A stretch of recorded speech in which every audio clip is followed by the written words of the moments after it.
Welcome to the Crosscheck, the squawk sheet that uncovers the stories, challenges, and careers shaping business aviation today. I'm your host, Rob Hoffman.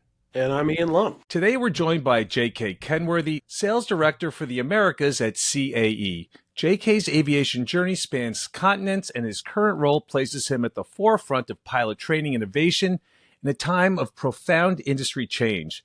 From tackling the pilot shortage to leading high-performance teams, J.K. brings a big-picture view along with hands-on experience in the trenches. So let's get into it. J.K., welcome to the show.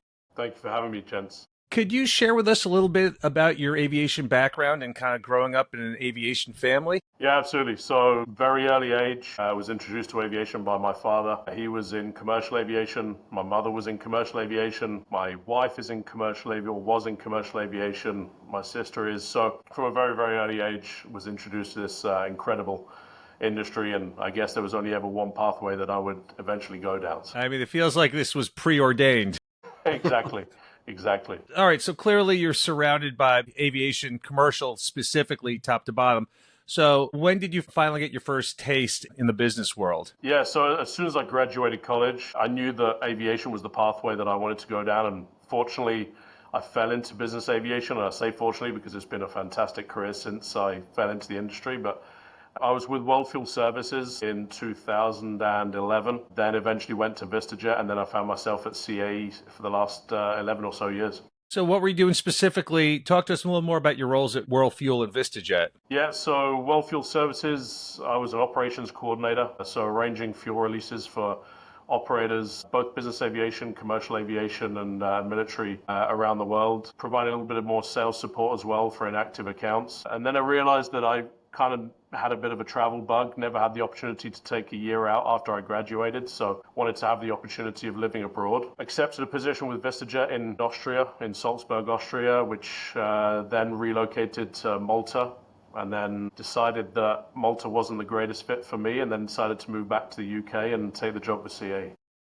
Got it. And so was there anything that you learned along the way over at World Fuel or at Vista that kind of helped you because obviously you were not in the training world, so that's a big pivot. How did that all take place? Yeah, I mean, I think being dropped into business aviation, being, as you mentioned, sort of being raised in a commercial aviation family, business aviation was completely new to me. So learning all the different aircraft types, learning the industry as a whole, understanding how business aviation really makes the world tick, was sort of eye-opening. I mean, it's been 12 or 13 years ago. I was very junior in my career. So I guess every experience that I've had has helped me sort of form to be the individual that I am now and learn from some of the leaders that I was reporting into at the time. But I wouldn't necessarily say there's one thing that particularly springs to mind in each of those VistaJet times or in the World Fuel Services time. So, all right, so you landed over at CAE. Talk to us more about your role there and CAE's role in the business aviation world. Yeah, absolutely. So CAE is the largest training provider of pilots, aircraft technicians in the world. I've been there for 11 years, since early 2014. Quite a number of different positions in Europe, in the Americas now, where I've transitioned over to about 4 years ago. I started leading a team in about 2018, so that was really my first entry into leadership positions and trying to sort of instill my philosophies and my ways of working and my passion for aviation into my team. So CAE and it was actually kind of quite strange moving from the European regions to the American regions. Just the dynamics that are completely different. The way that the regions do business is completely different. The cultures, the behaviors, the drivers in the businesses are all very, very different. So having to sort of adapt my way of how I'd been operating for probably about 7 or 8 years before I relocated to the US was quite something to get my head around. Well, just out of curiosity, because we're such a American U.S. centric podcast here, and we kind of cover the industry. We cover it international, but it's much more domestic.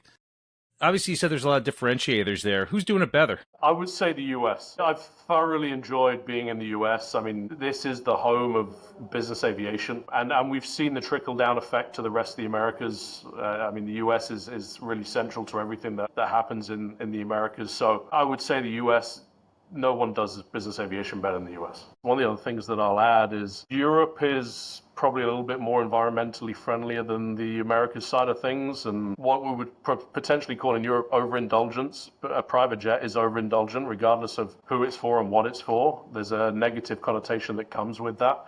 There's been several flight departments that shut down, not just in the last few years, but in the last 10 to 15 years. Supermarkets, furniture makers in Europe that have closed down their flight departments as soon as they find out that that organization owns a private jet, even though they've tried to put in some sort of shell company that has no relation whatsoever to the end user. People find out, and all of a sudden it's a tabloid outrage that It's tabloid fodder for sure. That's it. And so when you come here, and it's almost like the norm that any high street vendor that you go to will, the likeliness of them having some sort of private jet usage in their organization is incredibly high. So that shift from just jumping over that pond is quite incredible. I feel like the sustainability thing here, we've talked about it a lot. I imagine from CAE's perspective, there's not much you can really do about it, right? That's not really your yeah, it's not your vertical. I mean, I can continue. I mean, there's a lot of my friends that don't work in aviation, and they see a private jet as overindulgence. But then when you sort of raise the awareness of why these individuals operate jets, saving time, saving money, it opens their eyes for sure. Yeah, there's no question about it. It's one of those things here where I feel like even some of the celebrities right now, it's because people can identify the tail number and track them. There's a whole other thing there. It's not really sustainability, but it seems like, a lot of business aviation people are keeping a lower profile over here, but for different reasons. Yeah, I think so. I think the awareness is absolutely increasing, and I think we need to be mindful that there is an impact to the environment with some of these things. So sustainable growth, sustainable usage is absolutely very important to the future growth of this business. Let's just talk about the future right now. For training in the next 5 to 10 years, do you see any kind of areas here where developments where things are going to change? I don't think that there's going to be too much change because, I mean, ultimately, we are regulated by the Federal Aviation Administration. So we work with them on a daily basis, weekly basis, monthly basis on certain aspects of training, but the FAA curriculum has not changed much in the last 10, 15, 20 years. So all we can do is continue to promote technological advancements to them. One of the things that we've done recently is we've shortened initial type ratings by about 5 days. A lot of that now is done self-study at home, so you don't have to spend money on T&L and per diems when traveling for those 5 days, so you can learn at home in your own time.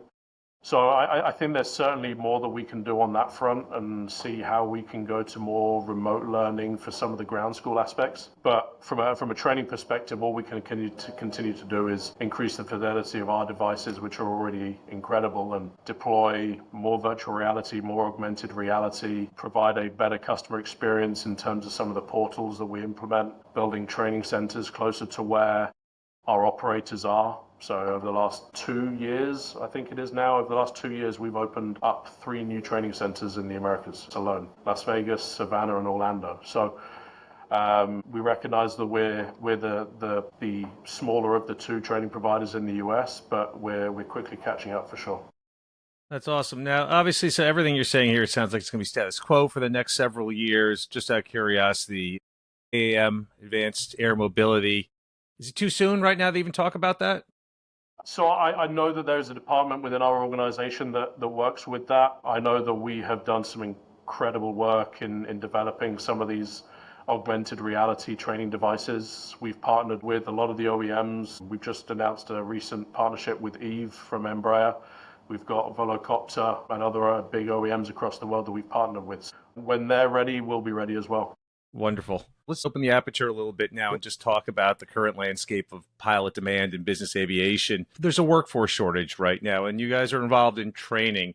Where are you seeing things going right now? We're seeing a bit of a positive trend right now. I think the challenges that business aviation has is it is seen as a lesser industry to commercial aviation. And the reason why I say that is we see such a path way of pilots that transition from business aviation to eventually go and fly for the big airlines, American, Delta, United, and Southwest. And I think that really imposes quite a challenge on our industry because there's such an incredible amount of turnover within flight departments, within 135 operators, that there's very little stability within the industry, within business aviation. And I think that's probably one of the biggest challenges that we're currently having to deal with. What from a training perspective, what we've seen over the last probably 3 years post-COVID is an incredible amount of initials. And there are several operators from a 135 perspective in the last few years that have been doing more initials than they have been recurrents. So some of these pilots are not even staying for 12 months and then moving on to their next venture, which at the end of the day, it's a lot of the time, if you're doing the same job and you're getting paid more money, I think naturally your interests are going to be piqued elsewhere. So I think that's one of the challenges that we've had to deal with, and we've had to be relatively resilient and understand that this is a very dynamic industry, as it always has been. I think we've just had to deal with quite a few more dynamics in the last probably 3 years. So let me ask, you mentioned that it seems like there aren't as many people continuing on to that recurrence, so getting through that first year. Do you think that has anything to do with a lot of these 91s folding and going the way of the Jet Card and the EJMs of the world? Does that current situation make people skeptical of business aviation because it's less stable than working for a United or a Delta? Yeah, I think that's challenging. Obviously, you've got Fortune 500 organizations which are very, very stable, but I guess the aviation arm of those Fortune 500 companies is a little less secure and stable. I'm just trying to think off the top of my head, we haven't necessarily seen anyone come to us in the last 12 months and say, hey, we're shutting down our flight departments and moving towards jet cards. So I guess that's a positivity. One of the things that we're seeing an uptick in is fractional flying. And fractional, the flex jets of the world, the net jets of the world, they are increasing their training demand significantly. I mean, we've seen the announcements of the aircraft orders, both from FlexJet and NetJets recently. So we fully expect those to continue to ramp up over the next 12, 24, potentially even more than that months forward. We haven't necessarily seen such a downturn. Now, some of the economics and geopolitical issues that we're facing right now will potentially change that, but we'll see. I mean, we've been resilient as an industry, and with some of the downturns that we've had with COVID, but we'll see what happens. I know you mentioned COVID, and I kind of want to go back before the COVID times, right? So you said you started with CAE 2014. What drew your interest to working in the Americas and ultimately landing stateside? What drew me to move into the US is the US is really home to business aviation. In order for me to progress within my career, I had to manage other regions than, all due respect, just the European region and just the EMEA region. So moving to the bigger pond was certainly something that I really wanted to sort of get my teeth into. CAE's headquarters are in Montreal, but our biggest training center here is in Dallas. CAE's growth was always in the Americas. We had a very relatively high market share in Europe. So one of the shifts that I had to do was the mindset of the majority of it was farming with a little bit of hunting, whereas our competitor has a majority market share in the Americas. So shifting that mindset from from a farming to a hunting mindset has been one of the things that sort of really interest me. And there's a lot more scope for growth in the Americas than there is in Europe. So obviously, you're the big boys of Europe. You're kind of up and coming here in the United States, but you're still a very big international company. What sets CAE apart from your competitors? I think from a CAE perspective, and we always get asked this question when we go into a customer meeting, what differentiates us from the competition? It's flexibility. Our mantra really is working with the customer. We try not to be very rigid. We recognize that business aviation is a very fluid industry, so we try and be very fluid in our approach with our customers. And we recognize that it is a stressful industry, so we try and provide that seamless and personalized experience for every single one of our customers. Is there any technology, proprietary stuff that you feel gives you an advantage? Well, I mean, so a little bit of a background on CAE. CAE is almost 80 years old. It was founded in 1947, and we've only got into the training industry within the last 20 to 25 years, around about the early 2000s. CAE's history really is manufacturing simulators and technological advancements. So it's the majority of our business up until the late 90s, early 2000s was deploying full flight simulators for major airlines across the world. We've shifted our business to a training business now, and it's the same in business aviation as it is for commercial aviation. We also have a defense and security business as well, where we work with the world's governments and air forces and army and navy. So from that perspective, we believe that we manufacture the best full flight simulators, which have the most incredible fidelity that you've ever seen. We partner now with gaming organizations to make sure that the graphics on the sims are incredible and better than our competitors. One of the technological advancements that we're seeing right now is virtual reality and augmented reality.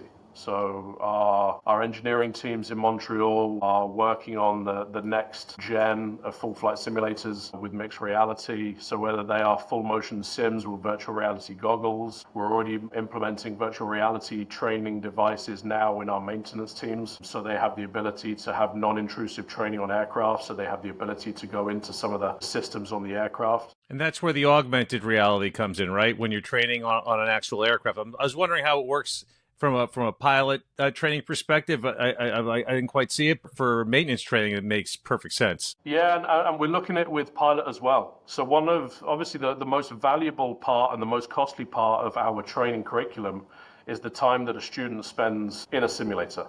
These simulators can cost in the tens of millions of dollars.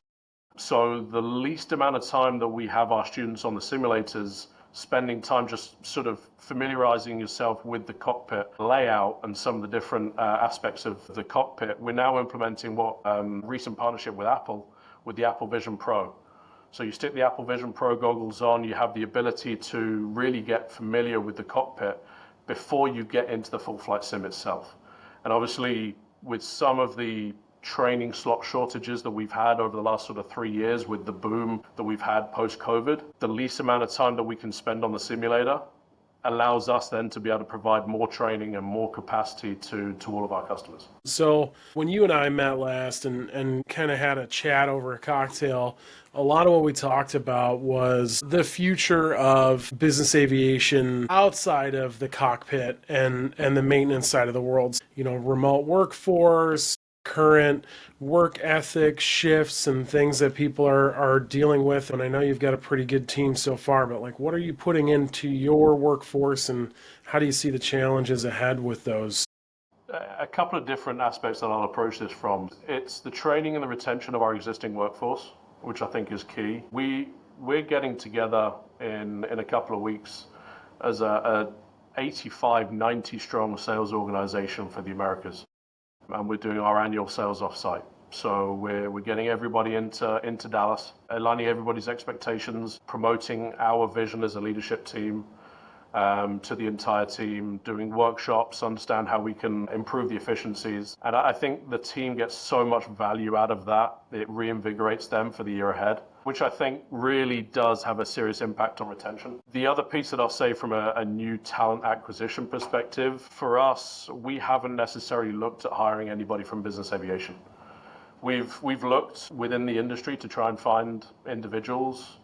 I'll be brutally honest, and this is nothing on CAE, but training isn't the most attractive part of business aviation. Dealing with the physical metal, the tangible assets of aircraft is probably what's most attractive. So we try and attract people with the right attitude and help them understand how incredibly important what we do is to the industry. I mean, we hired someone probably about 2 or 3 years ago from Best Buy here in Grapevine because he had a fantastic attitude, and now he's probably one of our best account managers that we have within the team. So for us, it's trying to find the right individuals for the positions that we have open. JK, I loved your transparency. I still think it's an awesome career path, you know, and it's a viable one, and it's one that's also, I feel like it's future proof as well.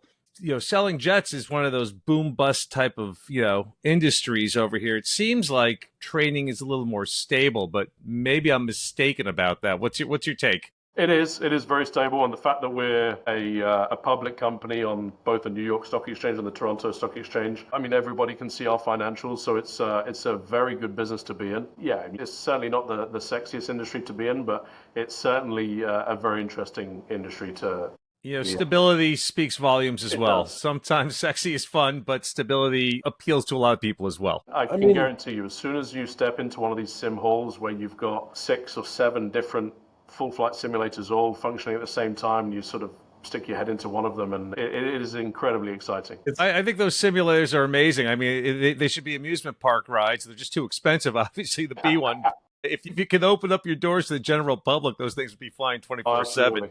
I know it's an exciting industry overall, right? I mean, I used to sell SMS, which is probably they're going to kill me for this, but even worse than selling training, right? People glaze over when you start talking about another software that they have to implement in their department, but it's important stuff. It's all good things that help keep the world going round in business aviation. Business aviation is a relatively easy industry to understand. Some of the things that we do can be fairly complex, but to get them understanding what business aviation does, we have a 101 course on business aviation. So every new person that comes in that hasn't necessarily worked in the industry gets a full training on business aviation, just so they can understand some of the dynamics behind the industry, understand how time is money for a lot of the people that we train, a lot of the people that we serve.